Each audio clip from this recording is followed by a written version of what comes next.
Australia से एक बहुत ही अच्छी और बहुत ही खुशी की खबर आप सबके लिए पेश की जा रही है, जिसमें वहां के प्रधानमंत्री यानी ऑस्ट्रेलिया के प्राइम मिनिस्टर एंथोनी एल्बानसा ने 62 साल की एज में जोडी हाइडन नाम वाली एक खातून से शादी कर ली, जिनकी ये शादी 29 नवंबर हफ्ते को कैनबेरा में मौजूदा उनके ऑफिशियल घर के गार्डन में अंजाम पाई, जिसमें प्राइम मिनिस्टर एंथोनी एल्बानसा के बेटे नाथन के अलावा दूसरे लोग भी मौजूद थे। शादी के इस फंक्शन में नौशा एंथोनी एल्बानसा कोट पैंट और इनकी दुल्हन वाइट ड्रेस पहनी हुई थी। शादी की इस रस्म को अंजाम देने के बाद दुल्हा दुल्हन एक दूसरे के हाथों में हाथां डालकर खुशी खुशी जाते हुए नजर आ रहे थे, जिस पर वहां पर थे सो सभी लोगों ने इन्हें शादी की मुबारकबाद पेश की और इनके साथ अपनी नेक तमन्नाओं का इजहार पेश करते हुए फूलों फलों की दुआएं भी दी। यहाँ इस बात का तज़किरा जरूरी है कि प्राइम मिनिस्टर एंथोनी ने गुज़िश्ता साल 2024 में वैलेंटाइंस के मौके पर जोडी हाइडन को प्रपोज किया था, लेकिन अब 1 साल 9 महीने के बाद इनकी शादी का मुबारक दिन आ गया और फिर ये दोनों शादी के बंधन में बंध गए।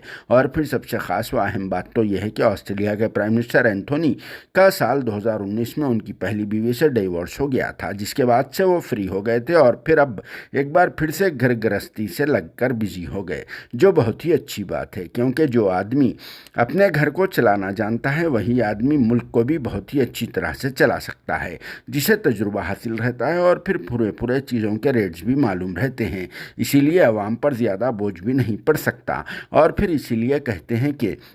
मुल्क या फिर कोई भी स्टेट को चलाने के लिए शादीशुदा होना ज़रूरी होता है। सिंगल, बैचलर या फिर अपनी बीवियों से दूर रहने वाले लोग कभी भी कोई चीज़ नहीं चला सकते, जिस पर सोच समझकर आप लोग कमेंट बॉक्स में ज़रूर जवाब लिख देना। दूसरी जानिब खुशी के इस मौके पर हमारे मुल्क भारत के प्राइम मिनिस्टर नरेंद्र मोदी जी ने उनके फ्रेंड नौशा एंथोनी और दुल्हन को मुबारकबाद पेश की और ढेर सारे दुआएँ भी दी। ये दुल्हा दुल्हन पीढ़ से सिर्फ 5 दिनों के लिए ही हनीमून पर जा रहे हैं, क्योंकि एक तो इन्हें देश चलाने की जिम्मेदारी है और फिर वो दूसरे 62 साल के हो चुके हैं। Bureau report, RS news, Hyderabad.